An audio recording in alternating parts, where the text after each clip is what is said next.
आज दुनिया जिस मुकाम पर खड़ी है शायद पिछले 60 सालों में कभी नहीं थी। एक तरफ रूस यूक्रेन युद्ध, दूसरी तरफ मिडिल ईस्ट सुलग रहा है और तीसरा मोर्चा ट्रंप की धमकी ने खोल दिया है। महाशक्तियां आपस में बात करने के बजाय एक दूसरे पर टैरिफ और बैन लगा रही हैं। ऐसे में जब ये सारे दुश्मन एक ही छत के नीचे आ जाएं तो क्या हो? मैं बात कर रही हूं स्विट्जरलैंड के उस छोटे से बर्फीले गांव दावोस की, जो 5 दिन के लिए दुनिया का वॉर एंड डिस्कशन रूम बन गया है। 19 जनवरी से वर्ल्ड इकोनॉमिक फोरम शुरू हो चुका है।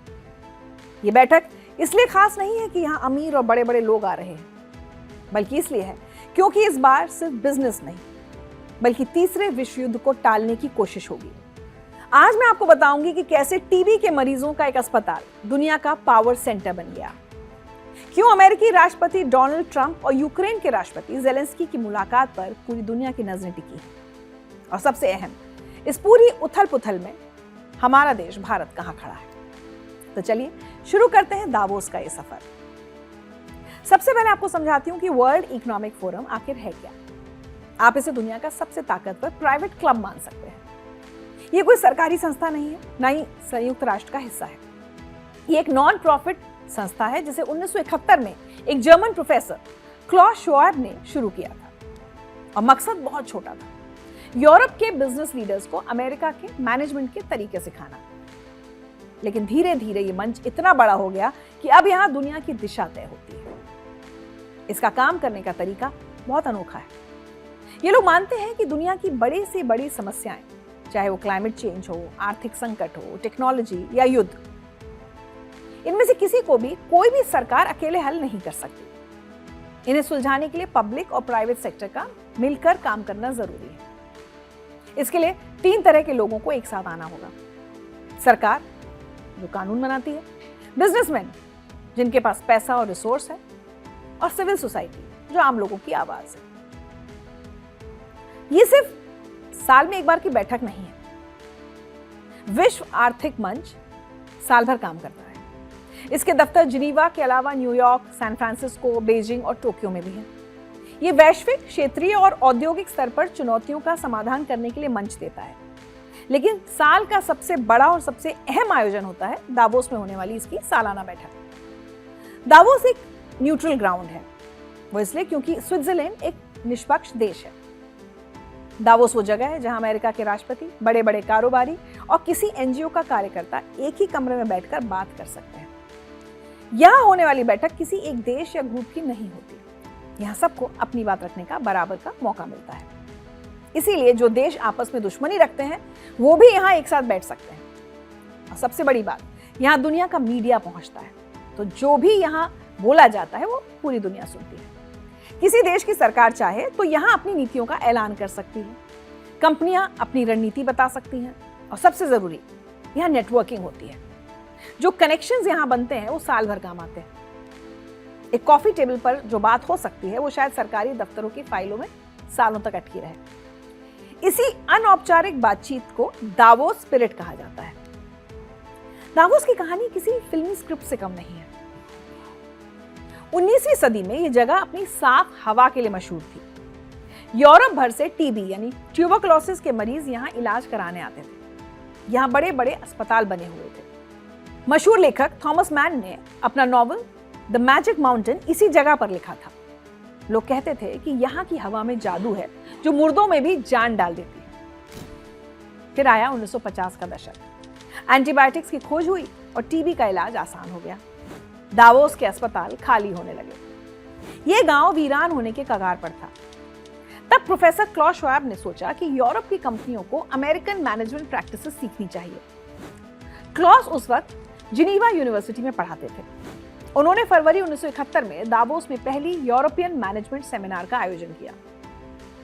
उन्हें लगा कि शहर के शोर शराबे से दूर बर्फ से ढकी इन पहाड़ियों में लोग ज्यादा शांति से सोच पाएंगे। पहली बैठक में 450 वेस्टर्न यूरोपियन कंपनीज के अधिकारी आए। ये मीटिंग इतनी सफल रही कि क्लॉस ने उसी साल एक नॉन प्रॉफिट ऑर्गेनाइजेशन की नींव रख दी, और इस तरह बीमारों का इलाज करने वाली ये जगह दुनिया की बीमार अर्थव्यवस्था का अस्पताल बन गई। 1974 से सालाना बैठक में राजनेताओं को भी बुलाया जाने लगा। धीरे धीरे इसका फोकस सिर्फ मैनेजमेंट से हटकर वैश्विक अर्थव्यवस्था और सामाजिक मुद्दों पर आ गया।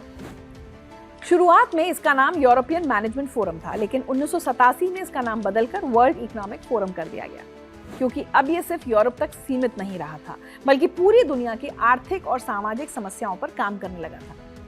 लेकिन आज 2026 में ये शांति का टापू एक किले में बदल गया है। इस एक हफ्ते के लिए स्विस सरकार यहाँ अपनी सेना उतार देती है। लगभग 5000 फौजी, हजारों पुलिसकर्मी और एंटी ड्रोन सिस्टम्स पूरे शहर को घेर लेते हैं। आसमान में फाइटर जेट्स मंडराते हैं। इस सुरक्षा का खर्चा ही लगभग 270 करोड़ रुपए आता है। यानी शांति की बात करने के लिए भी युद्ध जैसी तैयारी करनी पड़ती है। 19 जनवरी से 23 जनवरी 2026 तक दुनिया के 130 से ज्यादा देशों के करीब 3000 नेताओं के इसमें आने की उम्मीद है। इनमें 65 के करीब राष्ट्राध्यक्ष और सरकार के मुखिया शामिल हैं। G7 देशों में से 6 के टॉप लीडर्स यहां मौजूद हैं। 850 के करीब दुनिया की सबसे बड़ी कंपनियों के सीईओज और चेयरमैन शामिल हैं। 100 के करीब यूनिकॉर्न कंपनियों के फाउंडर्स और टेक्नोलॉजी पायनियर्स भी हैं। और ये सब इकट्ठा हुए हैं वर्ल्ड इकोनॉमिक फोरम की सालाना बैठक के लिए। इस बार की थीम है अ स्पिरिट ऑफ डायलॉग, यानी संवाद की भावना। जब दुनिया बट रही है, जब देश एक दूसरे से टकरा रहे हैं, तब सबका एक साथ बैठना क्या संदेश देता है? ये बताता है कि चाहे बाहर कितना भी तनाव हो, बातचीत का रास्ता अभी खुला है। ये दिखाता है कि दुनिया की सबसे बड़ी समस्याओं का हल लड़ाई में नहीं बल्कि बातचीत में है। WEF के 56वें संस्करण में वैश्विक नेता, वरिष्ठ राजनयिक, उद्योग विशेषज्ञ, थिंक टैंक्स और एंटरप्रेन्योर्स जलवायु परिवर्तन समेत तमाम वैश्विक मुद्दों पर विचार विमर्श करने और व्यावहारिक समाधान खोजने के लिए दावोस में जुटे हैं। वर्ल्ड इकोनॉमिक फोरम सिर्फ बैठकों का आयोजन ही नहीं करता, बल्कि बहुत सारी अहम रिपोर्ट्स भी जारी करता है। इनमें सबसे मशहूर है ग्लोबल रिस्क्स रिपोर्ट, यानी वैश्विक जोखिम रिपोर्ट। जैसा कि इसका नाम है, इसमें दुनिया में आने वाले खतरों को मापा जाता है। दूसरी है ग्लोबल जेंडर गैप रिपोर्ट। ये अलग अलग देशों में स्वास्थ्य, शिक्षा, अर्थव्यवस्था और राजनीति में महिलाओं और पुरुषों के बीच जो असमानता है, जो अंतर है, उसको मापती है। फिर है ग्लोबल कॉम्पिटिटिवनेस रिपोर्ट, यानी वैश्विक प्रतिस्पर्धात्मकता रिपोर्ट। ये देशों की उत्पादकता और समृद्धि को बढ़ाने की क्षमता का आकलन करती है। चौथी है एनर्जी ट्रांजिशन इंडेक्स, यानी ऊर्जा संक्रमण सूचकांक। ये देशों की ऊर्जा प्रणालियों को टिकाऊ और सुरक्षित बनाने की प्रगति को मापता है। पांचवी है travel and tourism development index, यानी वैश्विक यात्रा और पर्यटन विकास सूचकांक। ये पर्यटन क्षेत्र के विकास के लिए अनुकूल वातावरण का विश्लेषण करता है। ग्लोबल रिस्क रिपोर्ट हर साल दावोस मीटिंग से कुछ दिन पहले आती है। इस साल की ग्लोबल रिस्क रिपोर्ट 14 जनवरी 2026 को जारी की गई। इसमें साइबर सिक्योरिटी और मिस इन्फॉर्मेशन यानी गलत जानकारी को बड़े खतरों के रूप में बताया गया है। इसके अलावा देशों के बीच बढ़ता आर्थिक और सामरिक टकराव भी दुनिया के लिए चिंता का विषय है। टैरिफ्स, रेगुलेशंस, सप्लाई चेन्स, इन सबको हथियार की तरह इस्तेमाल किया जा रहा है। आधे से ज्यादा बिजनेस लीडर्स को लगता है कि अगले 2 साल मुश्किल होने वाले हैं। इसकी सबसे बड़ी वजह है तीसरे विश्व युद्ध का खतरा। 2026 की शुरुआत ही बारूद की गंध के साथ हुई है, जब अमेरिका ने वेनेजुएला के राष्ट्रपति मादुरो को देश में घुसकर गिरफ्तार किया। फिर ट्रंप ने ग्रीनलैंड और ईरान को धमकाया। इसके अलावा रूस यूक्रेन युद्ध तो 2022 से जारी है। अब तक हुई युद्ध विराम की सभी कोशिशें नाकाम साबित हुई हैं। अब दावोस में अमेरिकी राष्ट्रपति डोनाल्ड ट्रंप और यूक्रेन के राष्ट्रपति व्लादिमीर ज़ेलेंस्की के बीच बैठक हो सकती है। ट्रंप, जो हमेशा से कहते आए हैं कि वो युद्ध रुकवा सकते हैं, यहाँ शायद कोई बड़ा पीस डील या समझौता पेश करें। चर्चा है कि $800 बिलियन का प्रॉस्पेरिटी पैकेज साइन हो सकता है, जो यूक्रेन के पुनर्निर्माण के लिए इस्तेमाल होगा। लेकिन सवाल है कि क्या ये शांति शर्तों पर होगी या समझौते पर? दावोस के बंद कमरों में शायद यूरोप का नक्शा दोबारा खींचा जाए। दूसरी तरफ मिडिल ईस्ट में ईरान और इजराइल के बीच तनाव चरम पर है। गाजा से शुरू हुई आग अब पूरे क्षेत्र में फैल चुकी है। दावोस में इजराइल के राष्ट्रपति इसाक हर्जोग और अरब देशों के नेता भी मौजूद हैं। कोशिश है कि व्यापार के जरिए शांति का कोई रास्ता निकाला जाए। इसके अलावा डोनाल्ड ट्रंप की ग्रीनलैंड को धमकी भी मुद्दा है। अमेरिकी राष्ट्रपति ग्रीनलैंड पर कब्जा करने की जिद पर अड़े हैं। उन्होंने साफ कहा है कि अमेरिका को अपनी सुरक्षा के लिए ग्रीनलैंड चाहिए। मामला तब और बिगड़ गया जब ट्रंप ने डेनमार्क और उसके साथी देशों पर भारी टैरिफ लगाने की चेतावनी दे डाली। उन्होंने 8 यूरोपीय देशों पर 1 फरवरी से 10% और जून तक 25% टैक्स लगाने का ऐलान कर दिया। ट्रंप का कहना है कि टैरिफ तब तक रहेंगे जब तक ग्रीनलैंड की डील पक्की नहीं हो जाती। डेनमार्क की प्रधानमंत्री मेट फ्रेडरिक्सन ने इसका करारा जवाब दिया है। उन्होंने कहा कि यूरोप ब्लैकमेल नहीं होगा और ग्रीनलैंड बिकाऊ नहीं है। उन्होंने एक बहुत बड़ी चेतावनी भी दी है, अगर अमेरिका ने ग्रीनलैंड पर मिलिट्री एक्शन लिया तो इसका मतलब होगा नेटो का अंत। इस तनातनी का असर दावोस में साफ दिख रहा है। डेनमार्क ने विरोध जताते हुए इस साल दावोस मीटिंग का पूरी तरह बहिष्कार कर दिया है। दावोस के इतिहास में ऐसा कम ही होता है जब कोई विकसित देश जानबूझकर अपनी कुर्सी खाली छोड़ दे। युद्ध के अलावा दावोस 2026 का दूसरा सबसे बड़ा मुद्दा है एआई यानी आर्टिफिशियल इंटेलिजेंस। 2025 तक हमने देखा कि एआई कैसे हमारी नौकरियों और जिंदगी में घुस गया है, लेकिन अब खतरा इससे भी बड़ा है। डीप फेक वीडियो इतने असली हो गए हैं कि असली और नकली का फर्क मिट गया है। जैसा कि मैंने भी आपको बताया कि फोरम की रिपोर्ट ने गलत जानकारी को दुनिया का सबसे बड़ा खतरा माना है। अब सोचिए एक नकली वीडियो क्या क्या कर सकता है। दंगे भड़क सकते हैं, चुनाव के नतीजे पलट सकते हैं। दावोस में इस बार ओपन एआई के सीईओ सैम ऑल्टमैन और माइक्रोसॉफ्ट के सीईओ सत्या नडेला जैसे टेक दिग्गज भी हैं। चर्चा इस बात पर हो रही है कि एआई पर लगाम कैसे लगाई जाए। यूरोपियन यूनियन तो पहले ही कड़े कानून बना चुका है, लेकिन अमेरिका और चीन के बीच की होड़ ने इसे मुश्किल बना दिया है। दावोस में कोशिश है कि ग्लोबल एआई अकॉर्ड बने ताकि मशीनें इंसान की मालिक ना बन जाए। आप लोगों को लगता होगा कि दावोस में दुनिया भर के अमीर लोग इकट्ठे होकर पार्टी करते हैं, पहाड़ों पर मजे करते हैं, बस नाम के लिए बैठक होती है।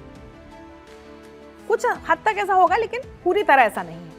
इतिहास गवाह है कि कई बार इसी जगह ने दुनिया को तबाही से बचाया है। मसलन 1988 का दावोस डिक्लेरेशन। उस वक्त ग्रीस और तुर्की युद्ध के बिल्कुल करीब थे। दोनों देशों की सेनाएं आमने सामने थीं, लेकिन दावोस में उनकी एक अनौपचारिक मुलाकात हुई, भरोसे का एक रिश्ता बना और दावोस डिक्लेरेशन साइन हुआ, युद्ध टल गया।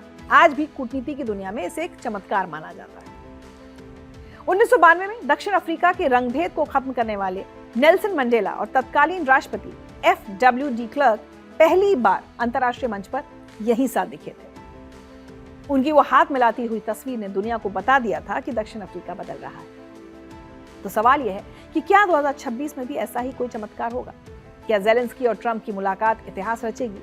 स्पिरिट ऑफ दावोस का असली इम्तिहान यही है। इन सब वैश्विक समस्याओं के बीच भारत कहाँ है? तो जवाब है बिल्कुल केंद्र में। भारत इस वक्त दुनिया के लिए एक पुल का काम कर रहा है। एक तरफ पश्चिम यानी अमेरिका, यूरोप है, और दूसरी तरफ ग्लोबल साउथ यानी विकासशील देश। भारत इकलौता ऐसा देश है जिसकी बात दोनों पक्ष सुनते हैं। इस बार दावोस में इंडिया पवेलियन की रौनक देखते ही बनती है। हमारे 4 केंद्रीय मंत्री वर्ल्ड इकोनॉमिक फोरम का हिस्सा हैं। रेल मंत्री अश्विनी वैष्णव, कृषि मंत्री शिवराज सिंह चौहान, नवीकरणीय ऊर्जा मंत्री प्रहलाद जोशी और नागरिक उड्डयन मंत्री के राममोहन नायडू। इनके अलावा 6 राज्यों के मुख्यमंत्री भी वहां निवेशकों को लुभाने गए हैं। महाराष्ट्र के देवेंद्र फडणवीस, आंध्र प्रदेश के एन चंद्रबाबू नायडू, तेलंगाना के रेवंत रेड्डी, मध्य प्रदेश के मोहन यादव, झारखंड के हेमंत सोरेन और असम के हिमंता बिस्वा शर्मा। भारत दावोस में 3 चीजें ऑफर कर रहा है। स्थिरता। जब पूरी दुनिया मंदी और युद्ध से जूझ रही है, भारत की अर्थव्यवस्था 7% की रफ्तार से दौड़ रही है। निवेशकों के लिए भारत एक सेफ हेवन है। Digital infrastructure. भारत का यूपीआई दुनिया के लिए एक केस स्टडी बन गया है। हम दुनिया को बता रहे हैं कि कैसे तकनीक के जरिए गरीब से गरीब आदमी को सशक्त बनाया जा सकता है। तीसरा, शांति दूत। यूक्रेन हो या गाजा, भारत ने हमेशा संवाद और कूटनीति की बात की है। प्रधानमंत्री मोदी का मंत्र ये युद्ध का युग नहीं है, दावोस की थीम स्पिरिट ऑफ डायलॉग से बिल्कुल मेल खाता है। इसके अलावा दावोस में अगर किसी चीज की चर्चा बहुत हो रही है तो वो है दावोस का इंग्लिश चर्च। 140 साल पुराने इस चर्च को यूएसए हाउस में बदल दिया गया है। इसका मतलब यह है कि अमेरिकी डेलीगेशन, जिसमें राष्ट्रपति डोनाल्ड ट्रंप और उनकी कैबिनेट के प्रमुख सदस्य शामिल हैं, वो यहाँ बैठक कर रहे हैं। इसके ठीक पास वाली इमारत में जेपी मॉर्गन और गोल्डमैन सैक्स जैसी बैंकों के ऑफिस बने हुए हैं। दरअसल दावोस स्विट्जरलैंड का एक गांव है। हमारे भारत के गांव जैसा नहीं, हाईटेक विलेज है, लेकिन यहाँ होटल्स और मीटिंग्स करने के लिए जगह की काफी कमी है, खास तौर पर वर्ल्ड इकोनॉमिक फोरम की मीटिंग्स के लिए। इसलिए हर साल प्रमुख इमारतों, दुकानों, यहाँ तक कि चर्च को भी अस्थायी कार्यालयों या नेटवर्किंग जोन्स में बदल दिया जाता है। अब यहाँ मैं एक टर्म का जिक्र करूंगी, दावोस मैन, जिसका मतलब ऐसे लोगों से है जो अपने देश के प्रति कम और ग्लोबल इमेज के प्रति ज्यादा वफादार होते हैं। लेकिन 2026 में ये ट्रेंड बदल रहा है। डोनाल्ड ट्रंप जैसे राष्ट्रवादी नेताओं का वहां होना ये बताता है कि अब ग्लोबलिज्म यानी वैश्वीकरण कमजोर पड़ रहा है। हर देश अब माय कंट्री फर्स्ट की बात कर रहा है। दावोस 2026 दरअसल इसी लड़ाई का अखाड़ा है। एक तरफ वो लोग जो दुनिया को एक बाजार मानते हैं और दूसरी तरफ वो जो अपनी सीमाओं को मजबूत करना चाहते हैं।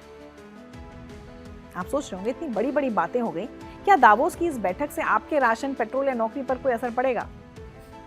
तो जवाब है हाँ, बिल्कुल पड़ेगा।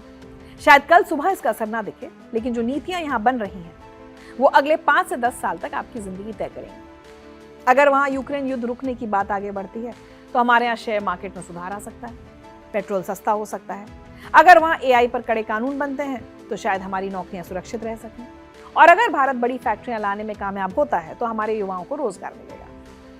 दावोस हमें एक उम्मीद देता है। उम्मीद इस बात की कि जब दुनिया के सबसे बड़े दुश्मन एक मेज पर बैठते हैं तो कम से कम बातचीत शुरू होती है, और जब तक बातचीत चल रही है तब तक बंदूकें खामोश रहने की एक आस तो बची रहती है। तो वर्ल्ड इकोनॉमिक फोरम और उसमें सारे देशों की भूमिका पर आपकी क्या राय है, हमें कमेंट सेक्शन पर लिखकर जरूर भेजिए।